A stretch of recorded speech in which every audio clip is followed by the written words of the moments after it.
Subscribe to our channel. Thank you. Whoa! Who are you? I'm you! Listen, there isn't much time. Huh? I have some advice for you before you walk down that aisle. Whoa! Dude, we gotta talk. And there's not much time. Nice.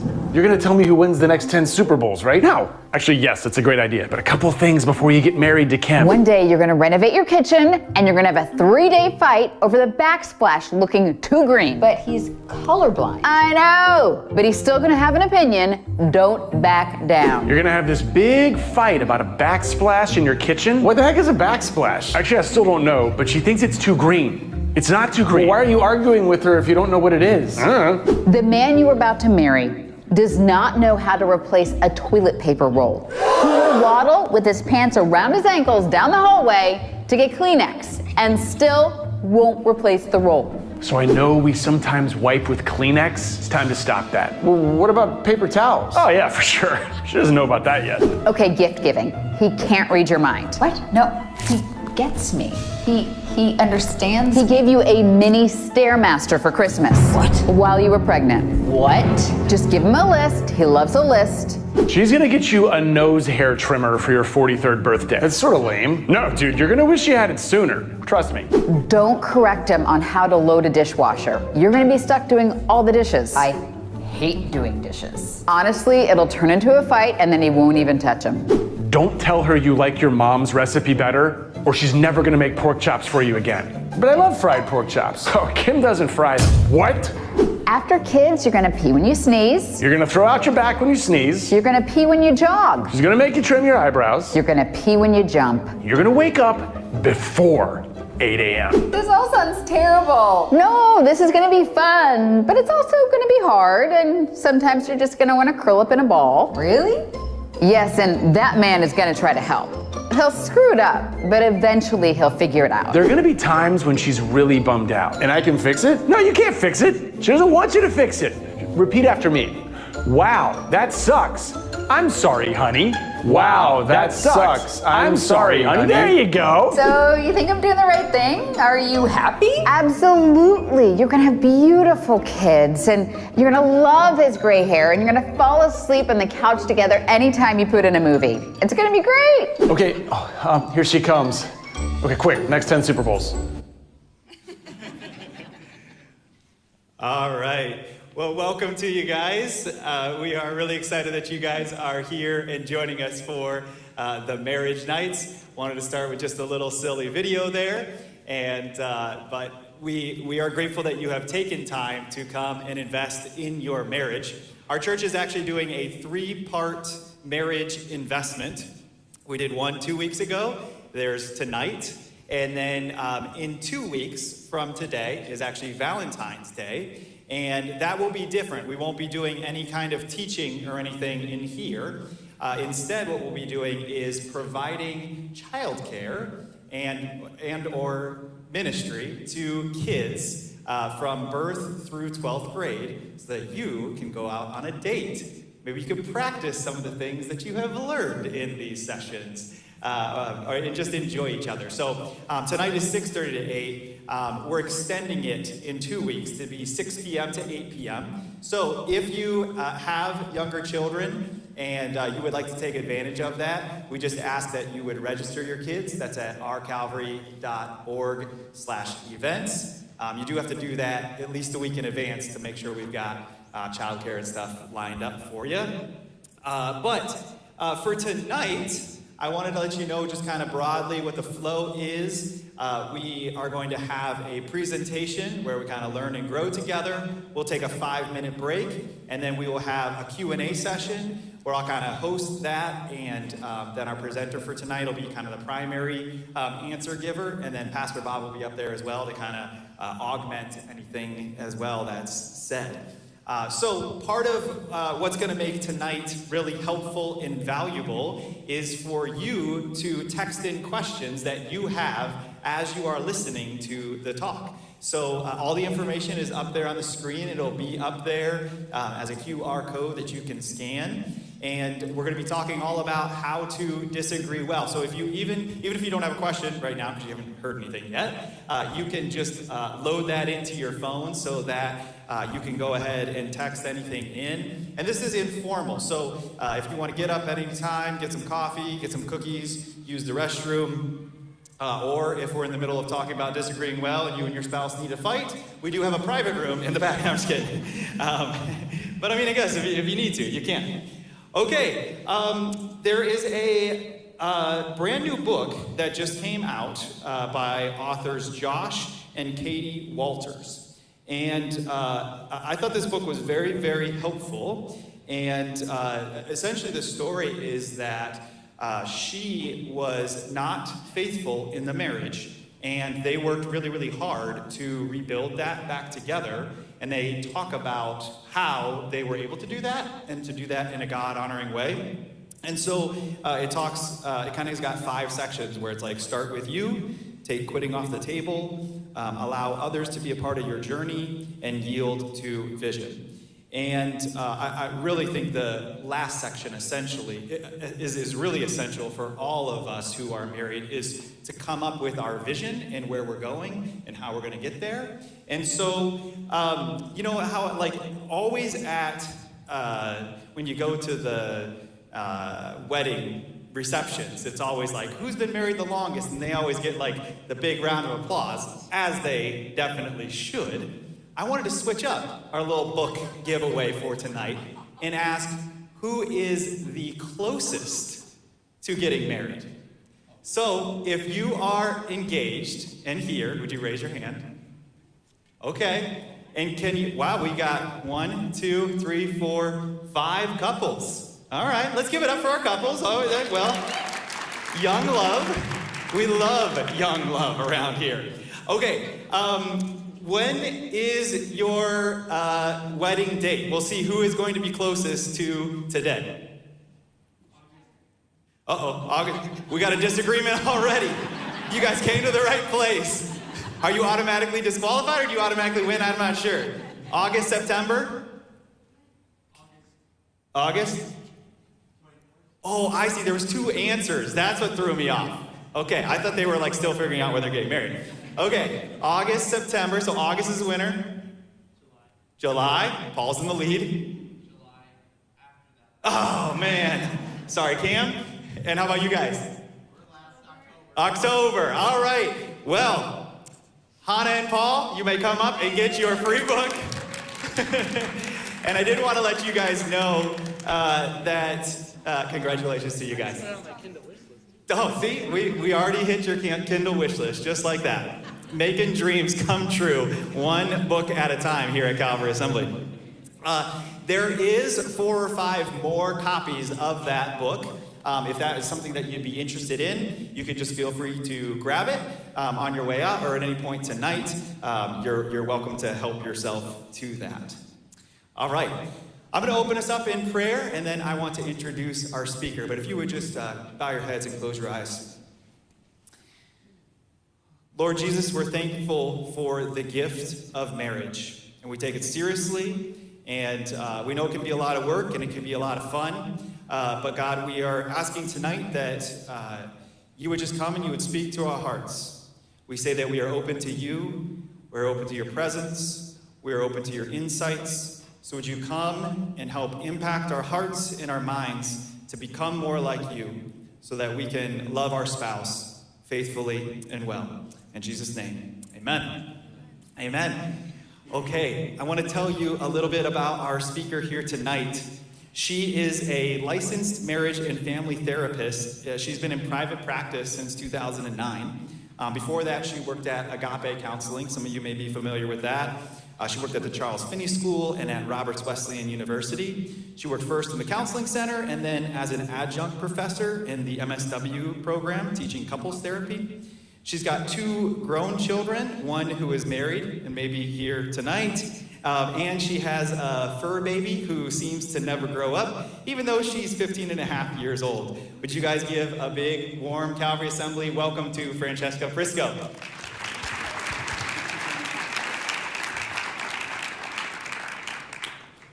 Good evening, everyone, and thank you, Jonathan.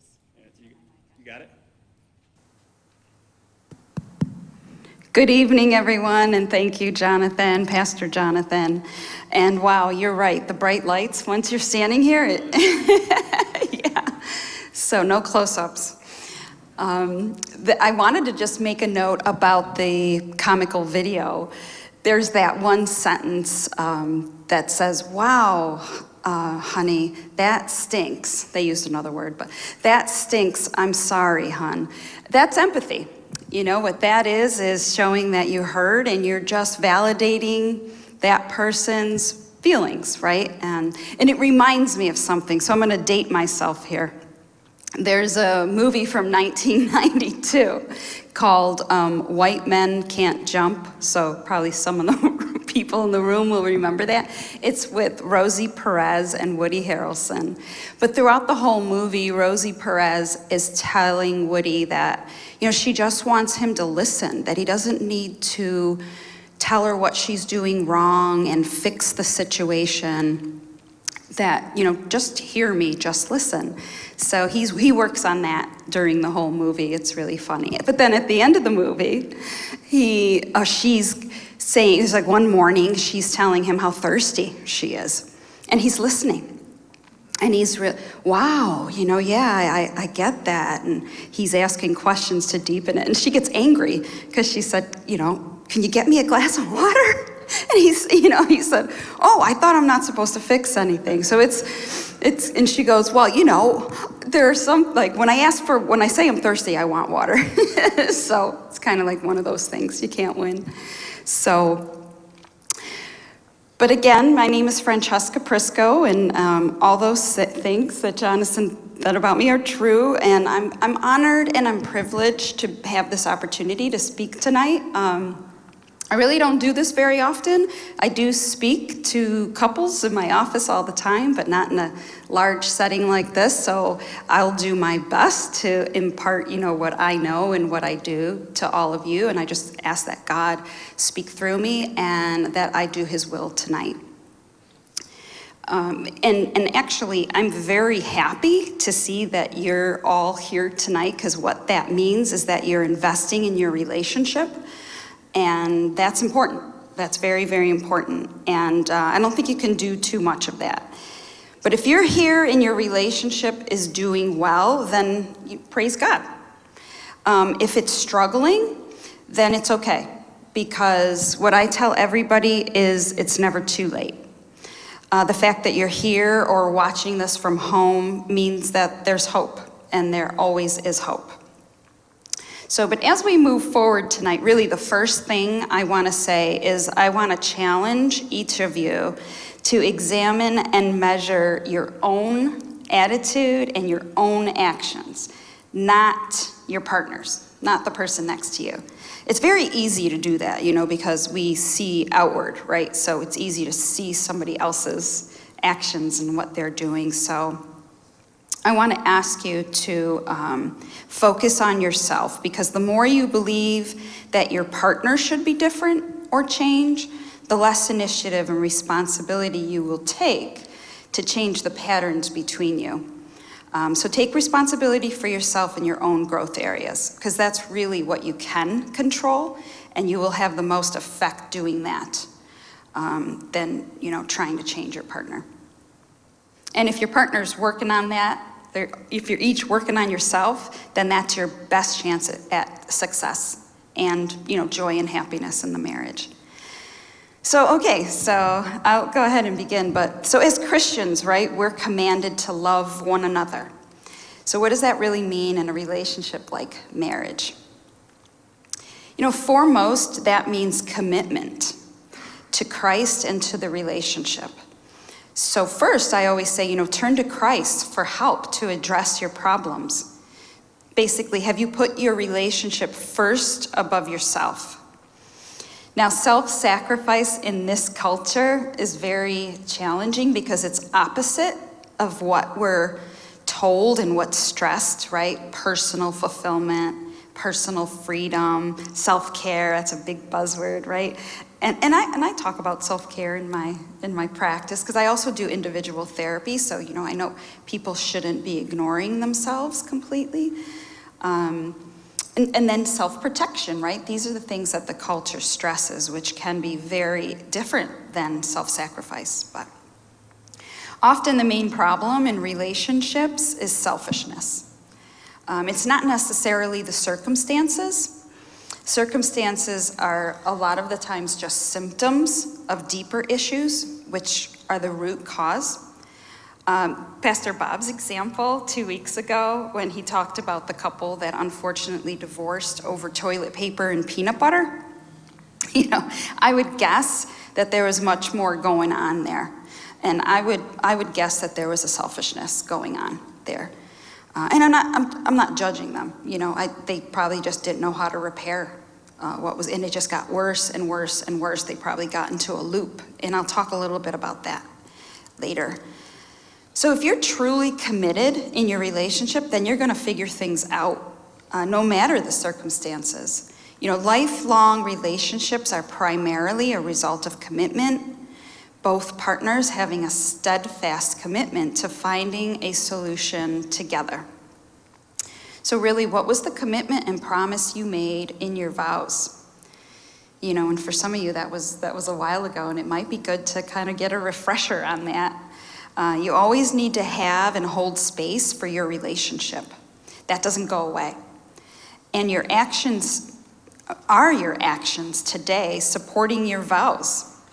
That's a question to ask yourself, not about your partner again.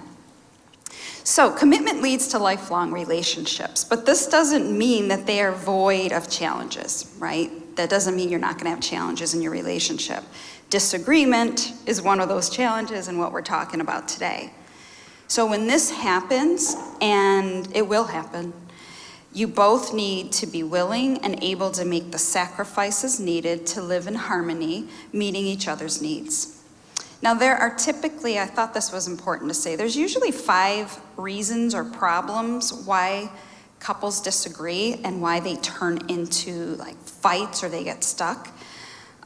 It's not owning your part and maybe not feeling safe to do that. There's escalating hostility that can happen due to being intolerant to your partner feeling different. They may try to dominate and control to change how their partner thinks and feels. Sometimes there's just a sensitivity to just confrontation. Maybe they weren't used to that. They don't have any experience with confrontation. Or even a request to change behavior because they think they're being criticized or judged if they're being asked to change something. So people can become extremely defensive and anxious. Sometimes there's a re-triggering of past trauma in each other from things in the past, so they're really reacting more to past situations, maybe even before the marriage, than necessarily what's happening right in front of them. And then the last one is a lot of times there's just ineffective conflict resolution. They don't know how to effectively repair their ruptures like fights. And then they just get swept under the rug, and the same things just keep happening over and over. Our minds naturally crave safety and security for survival, so we are always on high alert for danger. With continued conflict in a couple, they can start to see their partners as not safe. And the way they respond is by fight, flight, or freeze. And I'm sure you've heard of this. It's instinctual. So one partner's actions triggers a response from the other, setting off a chain reaction. And before long, they're stuck in familiar patterns. They become self-protective. And then when trapped in this loop, a person's rational thinking, their capacity for empathy, or even just being curious, because curiosity is like higher level thinking, right? That all takes a back seat because they're basically in survival mode. They're just protecting themselves. So they can't have any kind of higher level problem solving or anything like that. So what is the remedy to all this, right? Okay, well first, and kind of going back to something Pastor Jonathan said, what I always try to do is you start with a solid foundation. You gotta know what you're standing on. You gotta have something solid to stand on, and namely, that's Jesus Christ. So are you building your relationship on the only real and lasting foundation? And so what's good to do, like Pastor Jonathan said, is it's good to come up with a vision as a couple, work on that together. Like what do we really want our relationship to look like and symbolize? What are we aspiring for? And it's good to remember that when things get heated, to kind of go back to that and check in on that. But number 2, with the solid foundation, is how do you personally aspire to be in that vision? What are you doing in that vision? What's your part? Because again, when things get heated, it's good to check in on yourself and say, is this the vision I had of myself? And is this how I want to be? Does this glorify God? Right? And again, that's what you can control, is yourself. And it's very successful when you really focus in on that and not your partner all the time. Okay, so solid foundation. And then the next is really not to be afraid of conflict. Just the word, right? The word itself, conflict. It sounds negative, right? And sometimes I don't even use the word. It's just like disagreement or difference of opinion, right? You don't actually have to say conflict or confrontation, right? But we just should accept that conflict actually produces growth. That's where growth comes from. And then learn to manage disagreements that are inevitable. Really, what counts in making a happy relationship is not how compatible or agreeable you are, but how well you manage and resolve the differences and disagreements. Conflict is actually an opportunity for connection and closeness, because when you do it successfully, when you have successful conflict resolution, it involves being truly vulnerable with each other, and that results in real intimacy. So not only is not only am I talking about like resolving conflicts and disagreement, right? That's one bonus, but really a bonus to all this is that you can actually get closer if you learn to do this well. You can actually have the intimacy that you crave, which helps in a lot of other areas of your marriage too, to have intimacy. So, all right, so managing conflict starts with your attitude towards disagreement. Attitude is big. Couples mistakenly believe that they have to always see eye to eye to have peace. I mean, one of my recent clients, when I said, what are your goals? That's what she said. She goes, I want us to always see eye to eye. And I said, oh no. I mean, it's like you're different people. One's a man, one's a woman. You have different backgrounds. I mean, it's just going to be so easy to not see eye to eye, right? So when couples think that they have to see eye to eye, when they don't see eye to eye, what they believe is that one person must be right or wrong then, right? So one or both of them focuses on trying to change the other person's mind, right? Therefore, no one's really listening when they're speaking. They're not listening to understand the other person's perspective. They're only listening to rebuke what the other person's saying, right? It's like they're listening, but they're calculating what their next argument, like a good lawyer would do, right? So you don't want to be a lawyer in your marriage, even if you are a very, very good lawyer. You don't want to be a lawyer in your marriage. So hearing and understanding someone's perspective doesn't mean you agree with them. And just because you may not agree with a certain perspective doesn't mean there's something wrong with that perspective either. So here, let me give you a quick example. And it's an example involving my children, because parenting is going to be a big disagreeing area for couples, okay?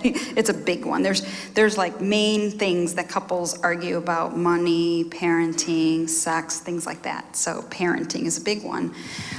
When my kids were younger, the issue of sleepovers came up.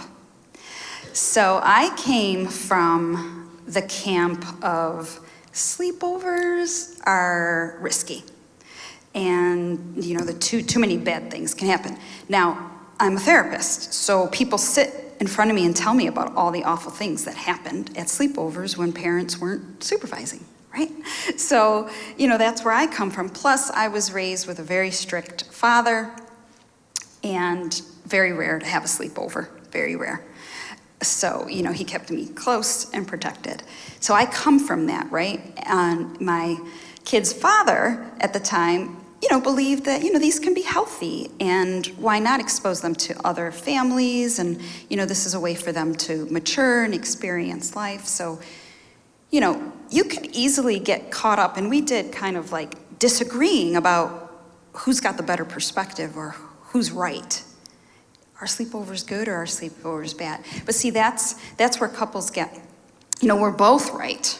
We both have a legitimate point, right? You don't have to be right or wrong. What's best is listen to both perspectives, understand why the person feels that way, and maybe hear what's positive about each stance. But what's important is agree. So you don't have to agree on necessarily what you think or feel about sleepovers, but you have to agree on what's the solution. So what we came up with, and my son's in the room, so hopefully he remembers this.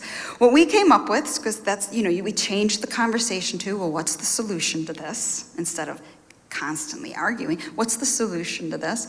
We agreed on, at most, 2 sleepovers a month, 1 at our house. That was good, because now you're watching everything. 1 can be outside of the home, but there were stipulations. We had to know the parents personally. We had to have been in the home.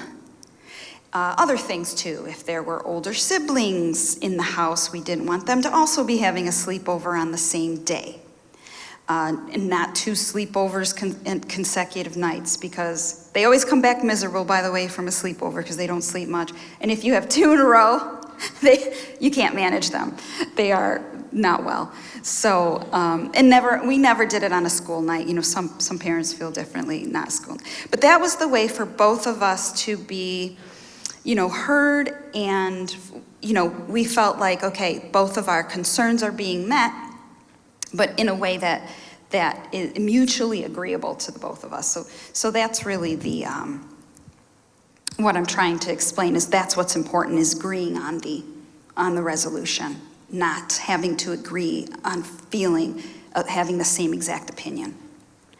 So being in relationship means being open to influence from your partner, but it doesn't have to change your opinion. Validating someone is understanding and or accepting how they are thinking and feeling, coming from their perspective, regardless of your opinion. It's okay, natural, and expected, and even good for couples to disagree. So that's a concept. It's good to disagree. So have mutual respect and compassion for one another's different perspectives. It's kind of like 2 are better than 1. So what I said is, what's more important is to agree on the resolution moving forward that will meet each other's needs, and it creates harmony between the 2 of you. And this is conflict resolution. It's often the work of couples therapy, and it's making space for both people and their perspectives without it threatening each other's values or identity. And people can live and work harmoniously together if they agree on what truly matters. And that's a relationship that glorifies the Lord. And that, you know, if you're Christians, that tends to be what happens when you talk about your vision. That you want a vision that glorifies, you know, you want your relationship to be a marriage that glorifies the Lord. So, okay. So another thing for conflict resolution that's very important is effective communication. So we are all responsible for how we express ourselves, no matter how others treat us. It's not a good excuse to say, well, I said this because you said that. That's an excuse, and it is not a good reason. Communication is the #1 presenting problem in couples therapy, for sure. And a lot of couples therapy is really communication 101. So one of the first things in communicating well means managing automatic reactions. So, and these are the self-protective responses that instinctively flare up when someone feels threatened, trapped, or criticized. Everyone has these responses. In fact, they keep people safe in dangerous situations, so they're useful.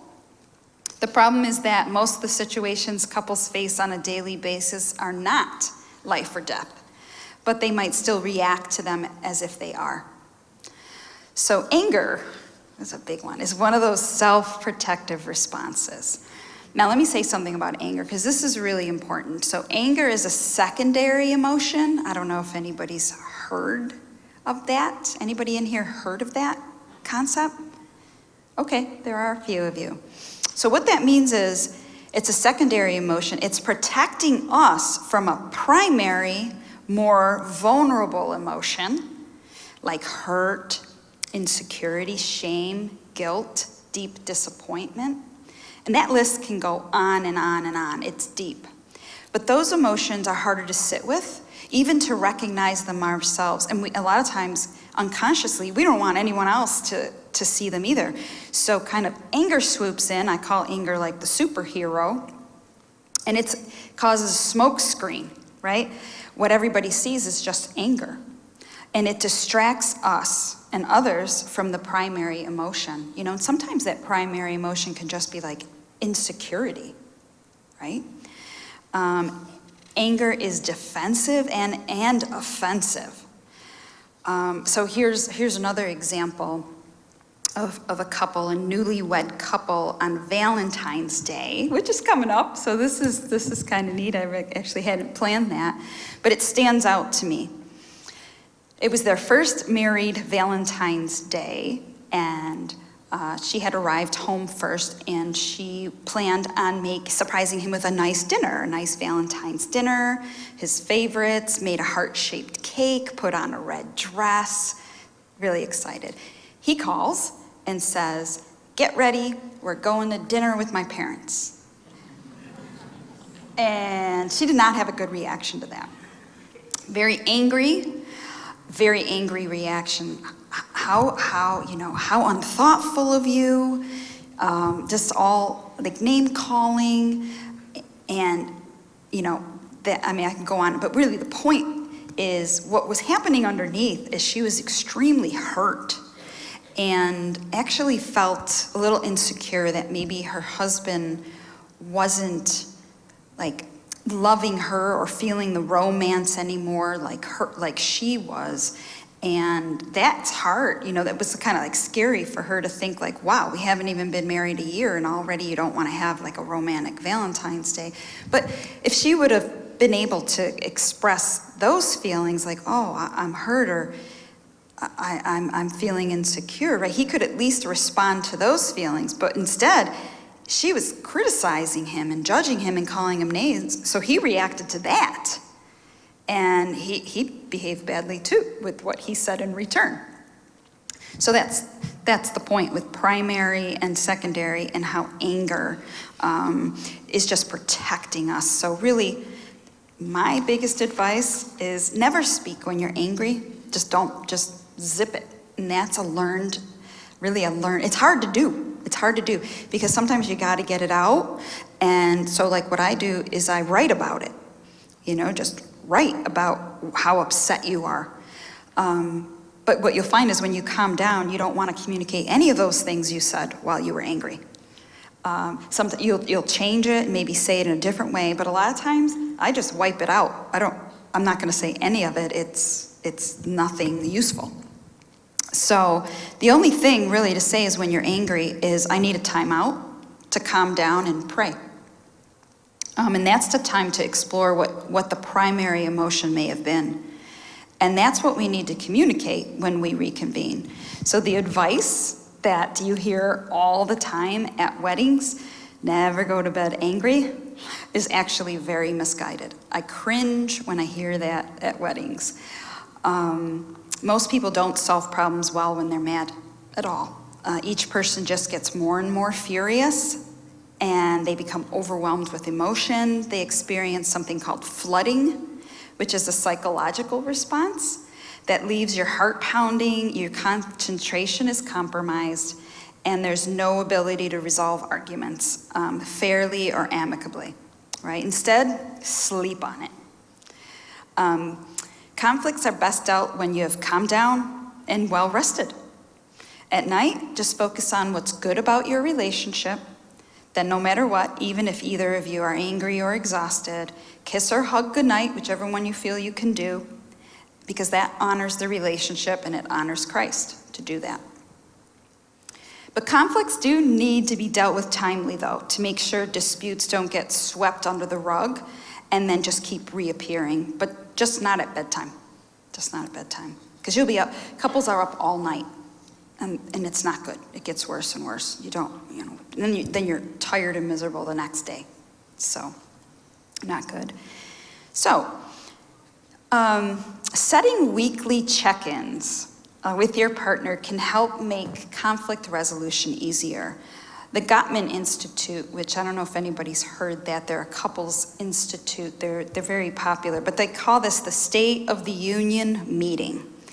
And I'm just going to give a quick little summary. I did give Pastor Jonathan a link if you just wanted to know more about that. But the Gottmans can like really draw it out. But they could really draw it out. I don't know if you heard me.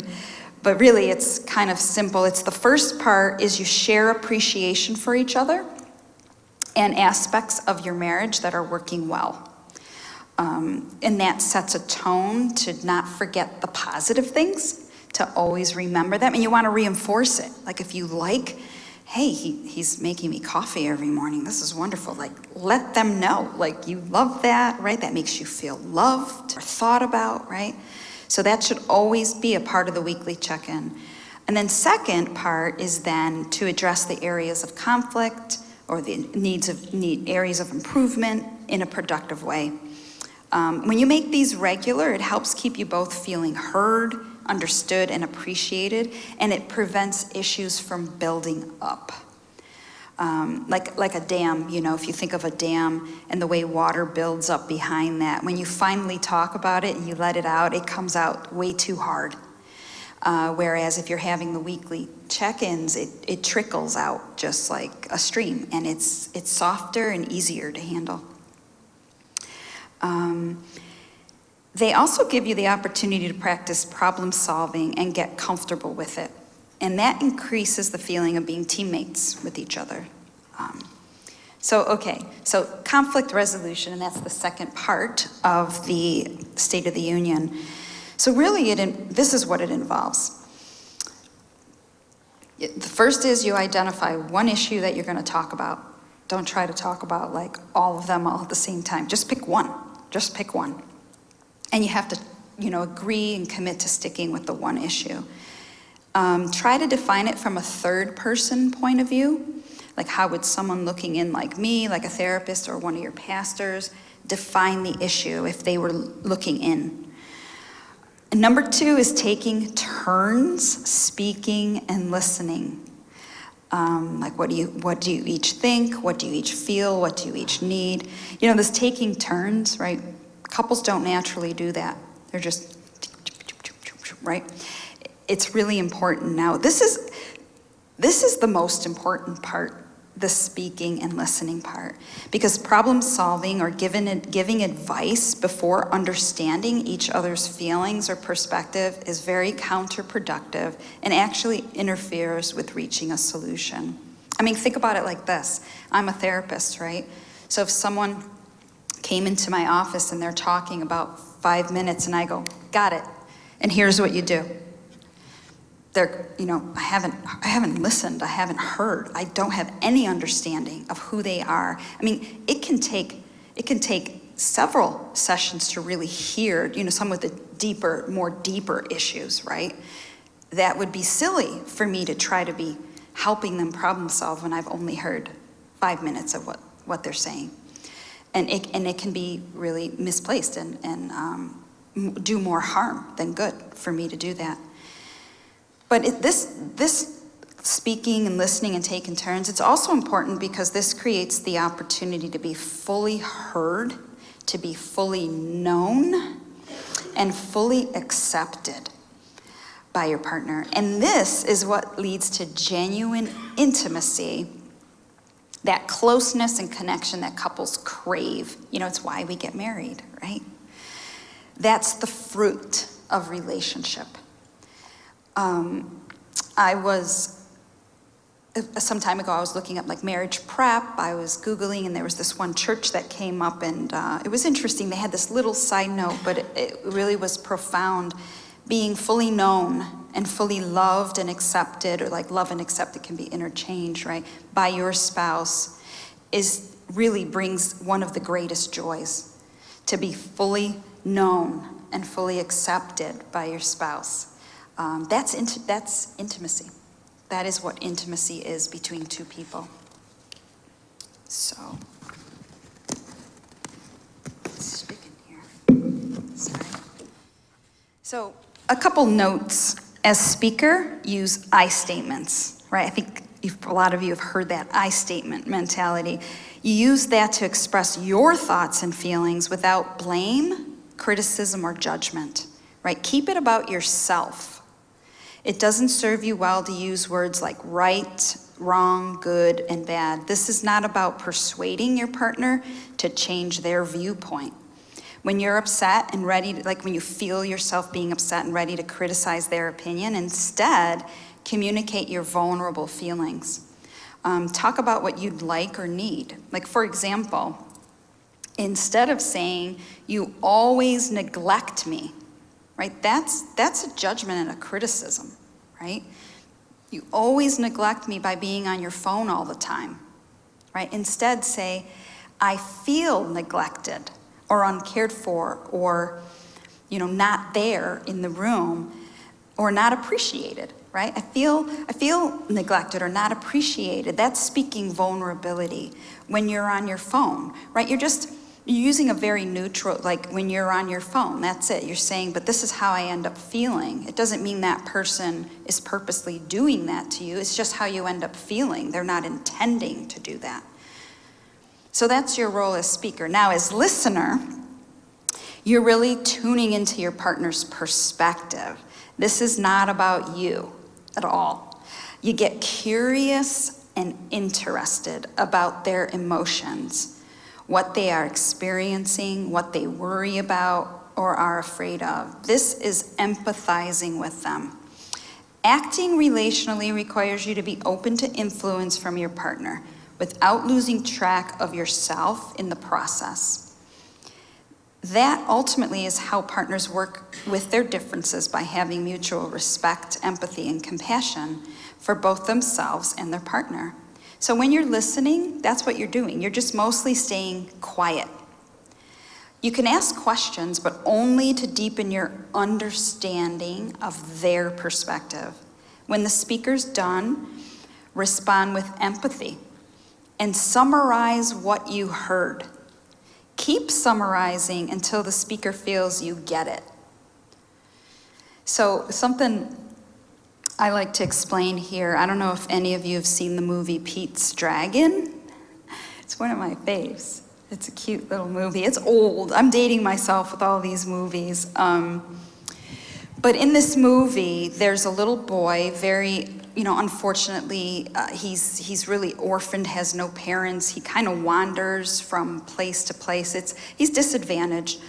But to make a long story short, he has this friend that's with him, and it's a giant green dragon. And his name's, what is his name? Do you remember his name? I don't remember his name either, but the little boy is Pete. Well, this dragon is with him and helps him in a lot of ways on his journeys. But when he tells people about his green dragon, the response most people have is, "That's crazy, that's imaginary, that's not real," right? They just poo-poo it away. They don't listen. As soon as they hear, "My friend, he's a big green dragon," right? Until one night, a lady named Nora, I think is her name, meets up with the little boy and sees he has nowhere to go. So she brings him into her lighthouse, and she's just asking questions. And he says, he mentions his friend, the Now, by the way, the dragon is real. It's not an imaginary dragon. It actually is real in the movie. In the movie, of course. It's an animated dragon. But she goes, I don't know, why were you down there? And he says, I was with my friend. He's a big dragon. And she goes, it was my favorite part. She goes, that's interesting. And he tells her a little more. And she goes, tell me more, right? And in that way, she gets, now, I think at that moment, she's probably thinking it is an imaginary dragon, but she's getting him to really speak, and she's hearing about his life and what he really deals with, right? So my point is,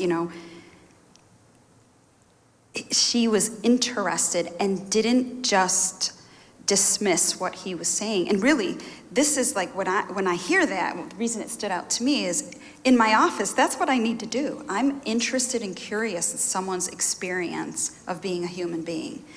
I'm interested. I'm often want to hear more. I don't think they're crazy because what they're saying. I don't dismiss it as not true.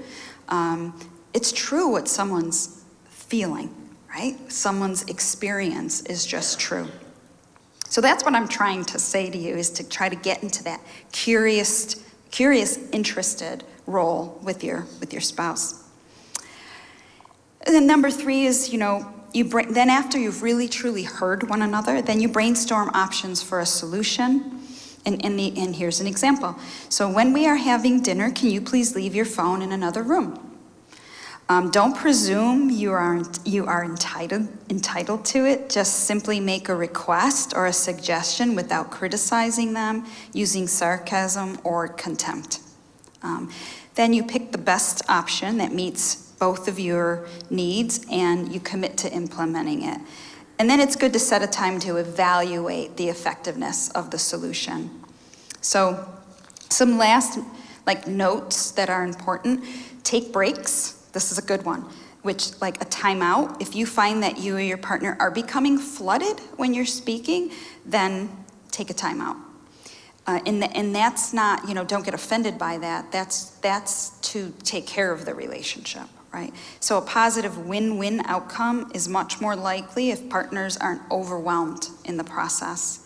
Be gentle with each other and ease into this, especially if you don't already practice this kind of weekly check-in. Start with an approachable issue to build the habit. Don't tackle your biggest, most anxious, raw conflict first. And really just acting relationally is not the same thing as just a transactional compromise where each partner gets a little of what they want and gives up a little. It's really a process and an exploration. Everything depends on what emerges as you learn more about your partner. And when you share, you may actually find out more about yourself in the process because your partner's actually allowing you to deepen what you're saying, so people can actually go deeper into what they're actually thinking and feeling. In my experience, the end result emerges as something much better than what either partner could have come up with on their own. Because, 2 is better than 1. Thank you very much for listening.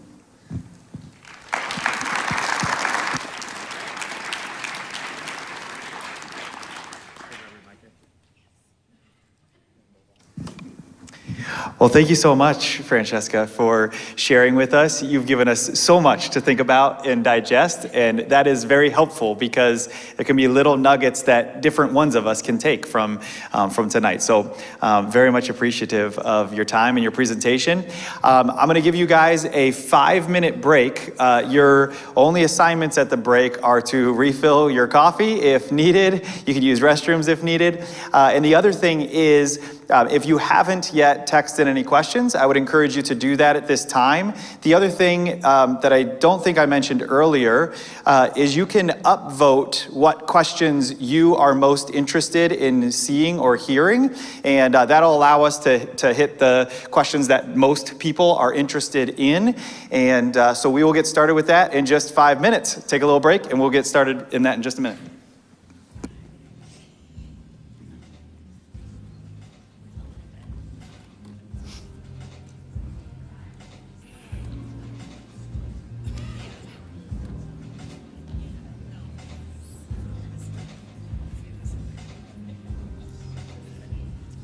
Great job. Great job.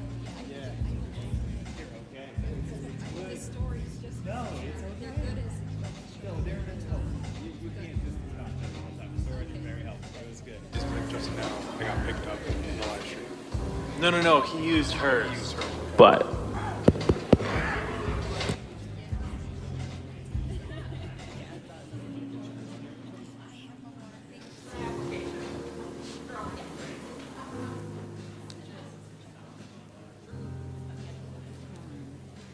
test. Okay.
Your mic is good.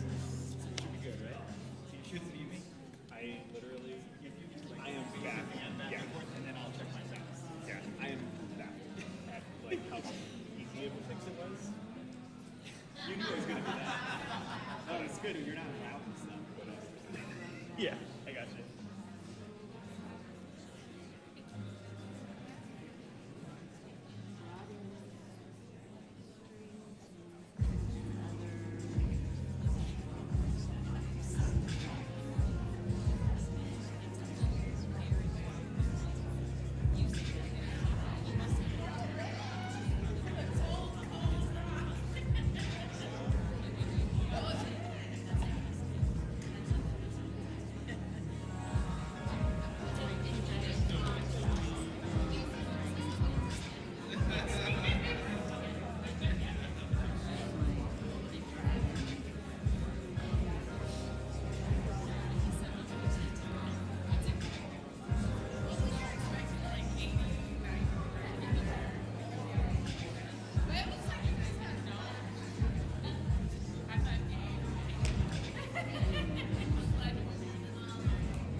I don't see either of them.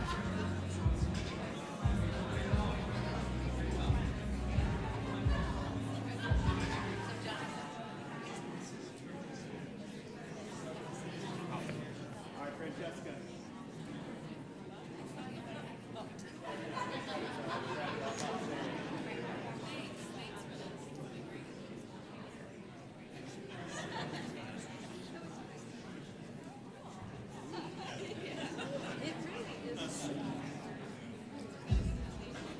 There's stairs over there. Oh, thank you. Gotta hit a running start. All right, if you want to grab your seats, that would be great. Is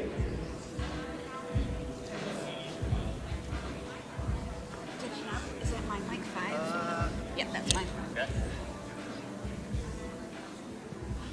It does, you can kind of, Yes. Yeah. It is. It is. you can kind of read ahead a little bit if you want, but it's kind of hard to see there, so. That's okay. Yeah, just go off the top. All right, everybody. So thank you again, Francesca, for sharing.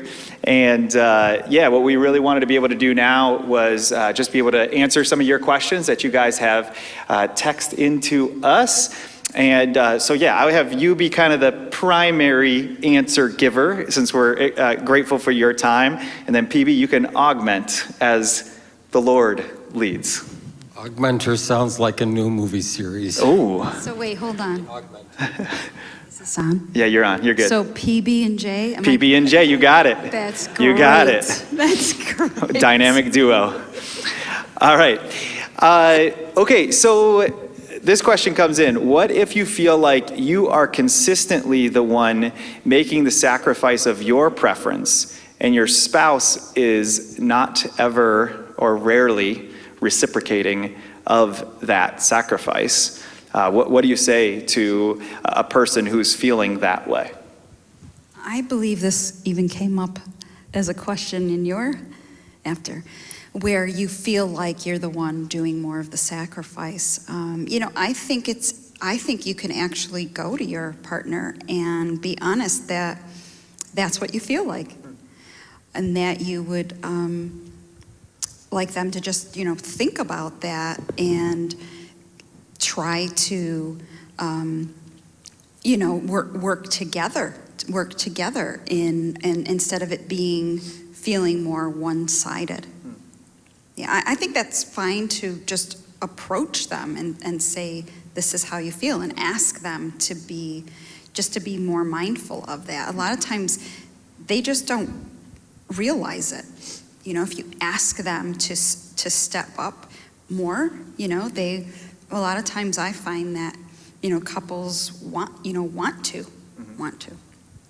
Yeah, and I think even in a situation like that, being able to articulate your heart, that it's like, I'm not doing this to attack you. I'm not saying like you're not trying at all, but this is how it's feeling for me. And maybe you have a couple examples or something like that. And then, but I think too, even within that conversation, or if it's a come back to that conversation later, to be open to hearing and listening to the other person's side, because we have our vantage point. And I remember something Pastor Bob taught my wife and I in premarital counseling 15 years ago now. But it was like, you're always going to feel like you're doing more of the work. And that was a very helpful thing for me, because it was like, there's just seasons where it's like, man, it feels like I'm carrying way more of the weight. And I know my wife feels that way probably all the time, and that's probably actually the truth. But like, you can have that vantage point. It's not even like we're aiming for 50-50, but so whether it's about workload or whether it's about sacrifice, I think that having that openness is key. And what I find is a lot of times when one person says that, the other person says they kind of feel the same way. And they can give an example where they'll give an area where they're doing more and sacrificing more. And the other person gives the example where, right? So then they're, oh, okay. Because like I said before, it's easy to look out and see a situation outside of yourself, right? And that's why it is good to get good at having those open conversations to say, oh, okay, I see. Yeah. One of the recurring things that came up both of the marriage nights was talking about having a vision as a couple, and I think that's really powerful. And like I said, that book could be a helpful resource and tool for any of us here. But somebody asked this: can you give an example of a couple's vision? I think they're looking to like put some more legs to it. Like, what does one of these things actually look like practically? Okay, well, they're very different depending on the couple. But as a Christian couple, oftentimes, like I said, it will be to glorify God. And then there's very specific things about what that is to them. Like, what does it look like to glorify God, right? And, one of the biggest ways is how you handle disagreement. Is it honorable? Are you still honoring and respecting the other person? But it could also be, doing devotions together, praying together, serving together. But then it could be other things too. They want to have fellowship together. They want to, enjoy life, lift each other up, and and this is what I do. What do you mean enjoy life? I try to help them get very specific. Well, we want to, go different places and maybe witness to people, different, vacations, and witness to people while we're on vacation. So it can be general, but I really try to get very specific with my couples so they have a very specific vision. And of course, I always try to have how they resolve conflict in their vision, because then that helps. Something you want to add? Yeah, I think it's really important for both people to participate in forming that vision, because people have an idea of what they would like their marriage to look like, and then they might keep trying to get the other person to get on board with it. If it's not a shared vision, then it probably won't work. Yeah. And I also sometimes break it down to what does a day look like, right? I want them to be very specific. So you wake up in the morning and what? What does that look like? You come home from work. What does that look like? What's that vision of that happy couple, that lifts each other up? So.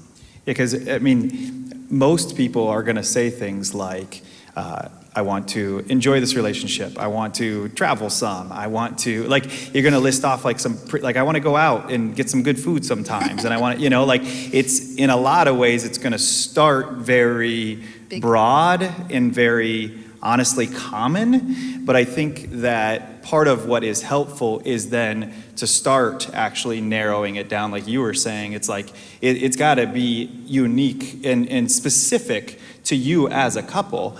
And maybe those are the things that you're trying to build as part of your vision of your life. But I think it can start macro, but I think it does have to get micro. Otherwise, you're going to be frustrated on a regular basis. Because it won't be as useful if you don't have little direction. Yeah. All right. Awesome. Okay. Automatic reactions. You talked about that. That automatically set me off, by the way, but trying to work on forgiveness. What if your automatic reaction is an overreaction? How do you overcome that or improve on that? Yeah, that is generally the case. A lot of people fall in that category that they overreact. So really, it's best if you know you do that. Don't react. Teach yourself to always, think about something before you react to it. I know some people train themselves to have a 10-second delay. This is very good with children, by the way, to teach yourself to, if you can, if there's no danger involved, obviously, to stop and have because in those 10 seconds, you want to be thinking, how do I want to react to this? How do I aspire to be in these types of situations?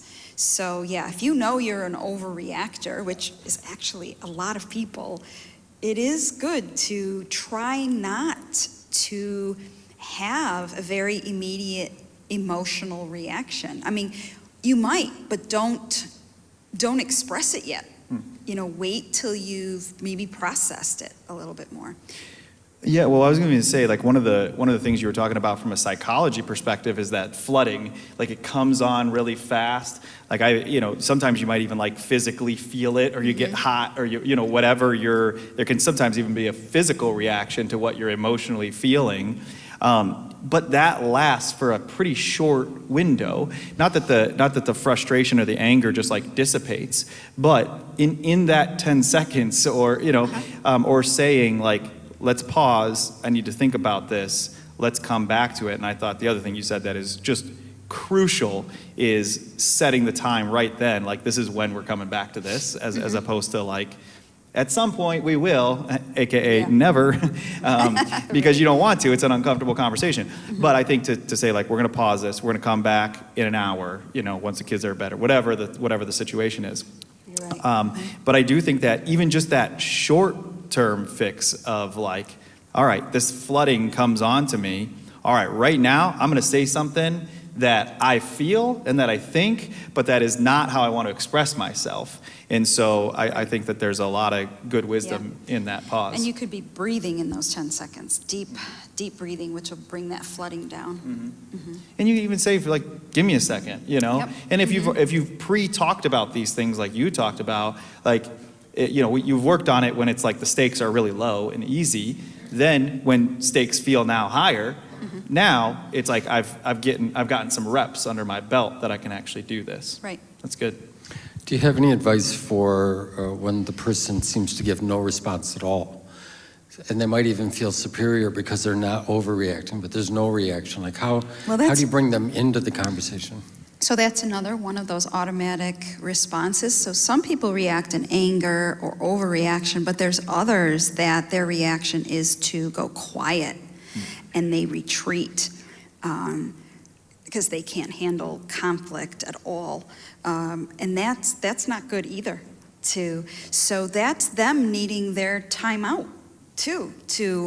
It's definitely they are having a strong reaction when they're very quiet or go inward, retreat inward. It's still powerful, but I think they're needing time because some people work differently. Some people actually like very cognitive. So I don't know if any of you have heard about the Enneagram. It is a Christian kind of like, it's not really like a personality program. It's about how we react to the world. But so I am a 5, and 5s tend to think through their feelings. Pastor Bob doesn't know this, but he's a 5 as well, I think. Yes, so it's And like part of the rules of Enneagram is you're not supposed to typecast other people, but I definitely just typecast Pastor Bob. But if you knew, like as an Enneagram 3, that's kind of like how we're wired, so, I guess. Yes, I took an Enneagram test and they never got the results back to me, so that has not been confirmed. But right, so 5s can be just very analytical, and we want to analyze our feelings before we speak. So I'm very animated, so people are surprised when I tell them I'm a 5. Yeah. But I think the animation is my Italian heritage, right? So it balances out my 5. But I'm very much, I want to think about something before I even say to myself how I feel about it, right? It's, so I do to myself what I do with my clients. Yeah. I'm interested. Let me think about this more. But you're right. For some people, they don't like that. They want to know right away. They have to work on their patience, right? Yes. They want to hear more from you.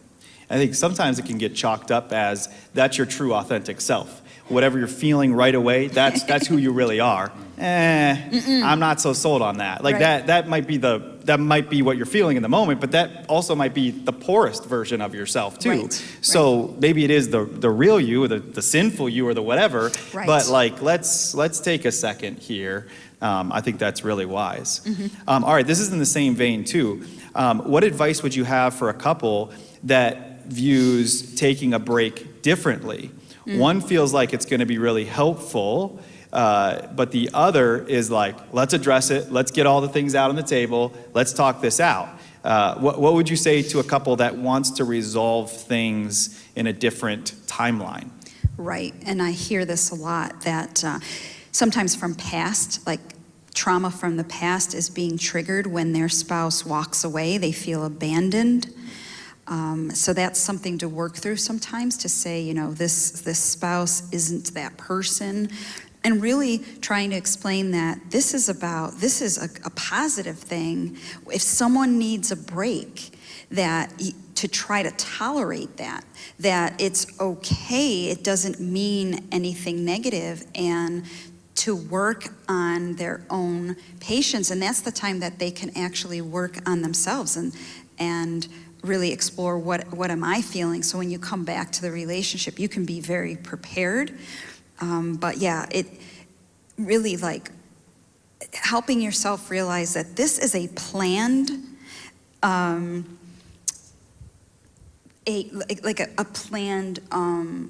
like life jacket for the relationship, so we don't drown in the argument. It's okay, we're going to plan to take these timeouts. This is because we're trying to be loving and gentle with our relationship. It's not about abandonment.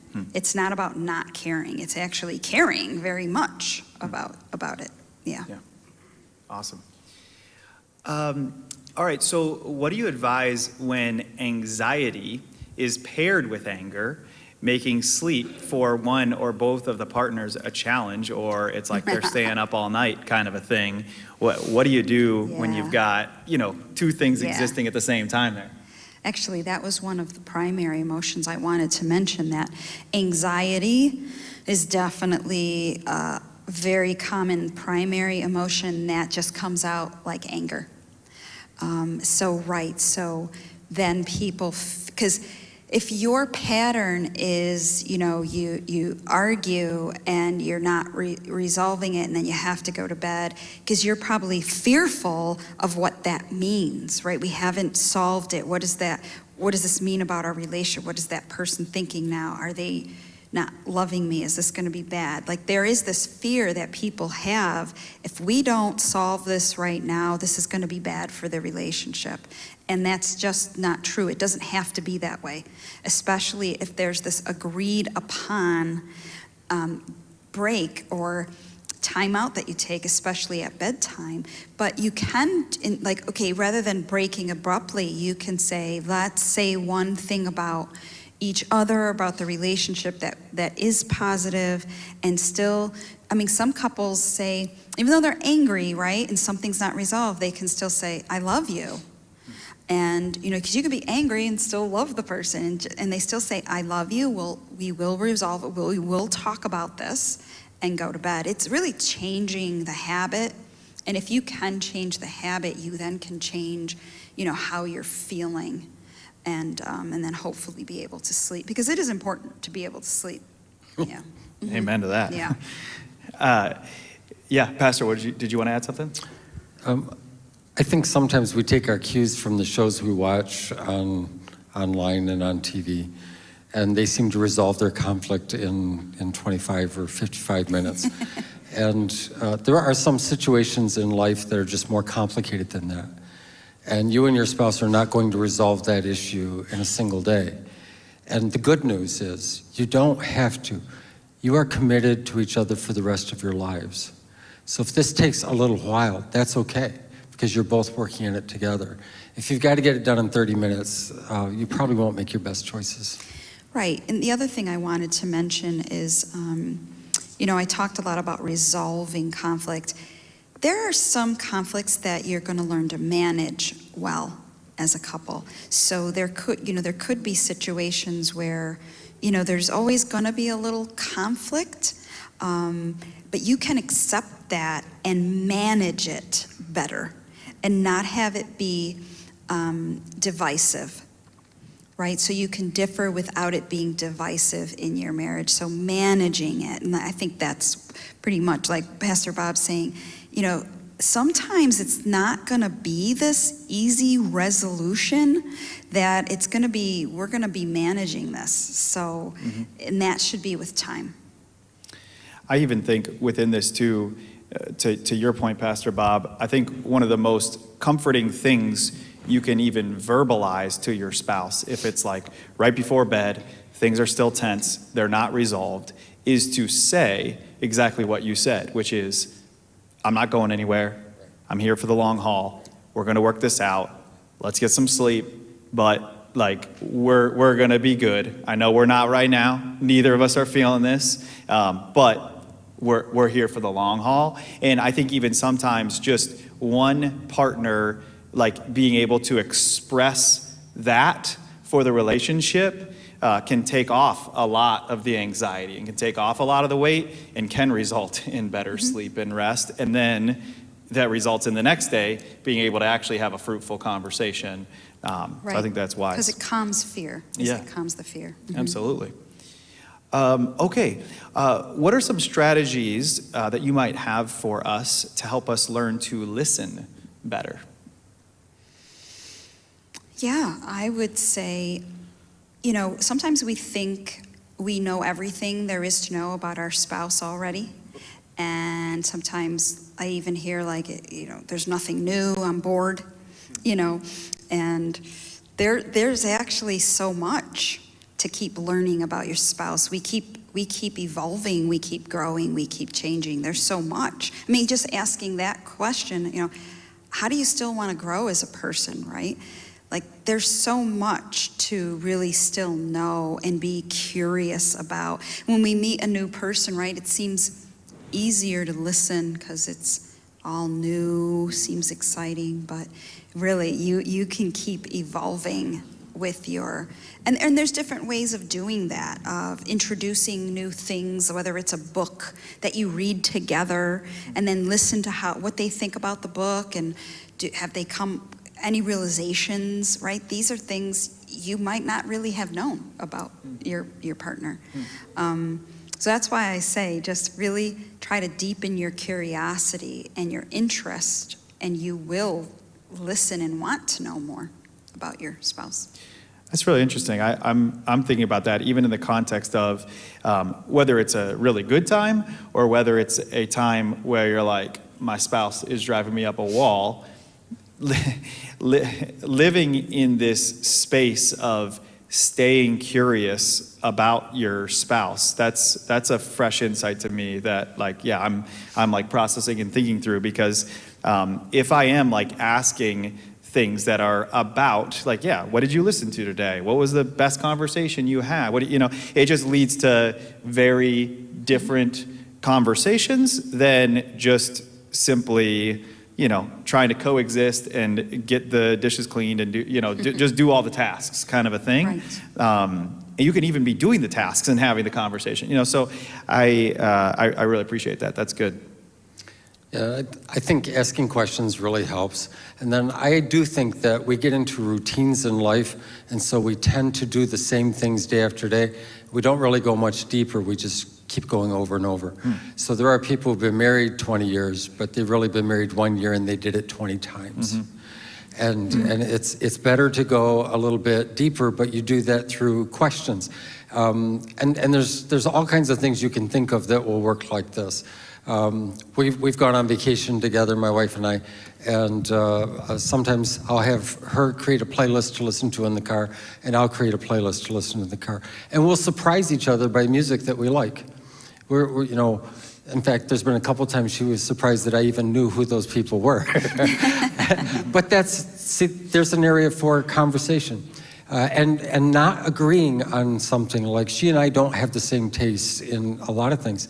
That's a great time for a question, So why do you like that? That's interesting, as opposed to you shouldn't like that, which won't be interesting to the person who's hearing it, and you'll get bored saying it. Francesca, how do you handle taking a break in an argument when the partner calling the break also tends to be an avoider? Well, what I say in my sessions is when there should be an agreed upon break time. I mean, that can vary. Some people feel like they can take a 20-minute break, but honestly, with some arguments, it's so bad that people need a day or two. I usually say when they have children, the break sometimes needs to be longer because they just don't have as much free time. So what I usually say is when you ask for a break, when you say time out, I need to calm down, there should also be in that conversation, okay, when can we have, another conversation like this? But at the when you do that, you need to say, okay, are you in a good space? Have you calmed down, right? Because a lot of times people are still very angry, even the next day. They haven't done the introspection on what's really going on for them. So. This is all good stuff. What issue or couple of issues do you talk about most often in your counseling sessions with couples? Okay, so a lot is phone use.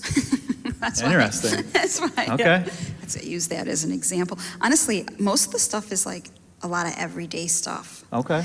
Coming home late, how to handle that. not having good quality time together. A lot of it is also what you were talking about last time, just a distance that happens between couples over time, and just getting stuck in that pattern, and then not happy with what results from that, and really trying to show them, well, it's the behaviors that created this, and you can get back to something else by changing behavior. But then a lot of times the motivation isn't there, and that can be hard to try to have them want to, right? What would you say to the spouse right now that's feeling like, I've actually tried for years and years, but I'm pretty tired of trying, and my spouse is not really trying? Like, I'm doing all the work to get better, but I'm not seeing that from them. What would you say to that person? Yeah, and that's a tough one, and if they're, I'd want to have a conversation with them about that, and that sounds like they're close to like a giving up, and I'd probably want to say, to that other spouse, did you realize they were feeling this way, did you realize they're close to giving up? And a lot of times they're not, and they need that's the motivation. Like, they're learning, wow, I'm going to lose this person if I don't really just kind of listen. Because a lot of times, the person is saying the same thing over and over and over, but the other spouse really wasn't truly listening or hearing, right? Because they don't think it's as serious as it is. They don't think the person is one step out. Yeah. But when they hear that, all of a sudden it got real. Yeah. Now, if somebody is looking for professional help, looking for a Christian counselor, where do they go to even find this kind of a thing? There are a few, Agape is one. I love Agape. I used to work there. They're really the real deal. They really are. And there's plenty of different counselors there that they can match you with depending on what you need. It's called, you can look for a Christian counselor online. It's Christian Counseling Group, I think, Christian. And you can find Christian counselors there as well. Oftentimes, even if you go to Psychology Today and they give all their demographics and descriptors, a lot of them will list if they're Christian on there. Yeah. Therapist.com is another one, and they will also list on there if they're Christian. And you could always ask, you could always ask. Yeah, that's great. Do you have openings and availabilities if somebody wanted to? I know you did not come here to try to self-promote, but I am legitimately thinking, what if somebody's here and they're like, could I meet with Francesca? Is that a thing that people could do? I do have some availability, I do. Great, great. The other thing that our church has done is put together a list of Christian counselors that people in our congregation have gone and seen. So we don't know all the things that they're going to talk about and recommend. So we kind of have a caveat with it, that they might, so we don't know everything about these people, but we know people in our church who have gone to them and have gotten and received really good help. And so we've compiled a list. And so if you email me, I can get that to you, or Pastor Bob. Either one of us would be happy to get you a list of counselors. I also belong to a group of Christians that we're all therapists, and we kind of peer supervise one another to stay accountable to one another. And often if I'm full, that's where I go to look for a Christian counselor for someone who's in need. So if you were ever to reach out to me in need and I'm full, I could even find somebody for you because the trick is, it's not just finding the Christian counselor, it's finding someone who's available to take new clients. Yeah. And the right fit too, right? Yeah. I mean, I've seen counselors where I'm like, this is not working for me. Right. But I've had other ones that I'm like, this is super, super helpful. So, the other thing I'll just make everybody aware of as well, our church does contract with a counselor who goes to church here. Her name is Denise Highland, and she's got years and years of practice, and she does both individual and couples therapy. And our church even will help subsidize the cost for that if that is at all a barrier. So we have tried to invest in that as well. So wanted to make sure that that was known to you. She does like work full time, and then this is like in addition. So again, she's another person who her caseload often is full, but that is a thing. And so wanted to make you guys aware of that if you were not already. The other thing that moved up the chain on here was, would the church consider a small group or ministry focused on marriage? So much good stuff here. So thank you for the encouragement, and agreed. Thank you, Francesca.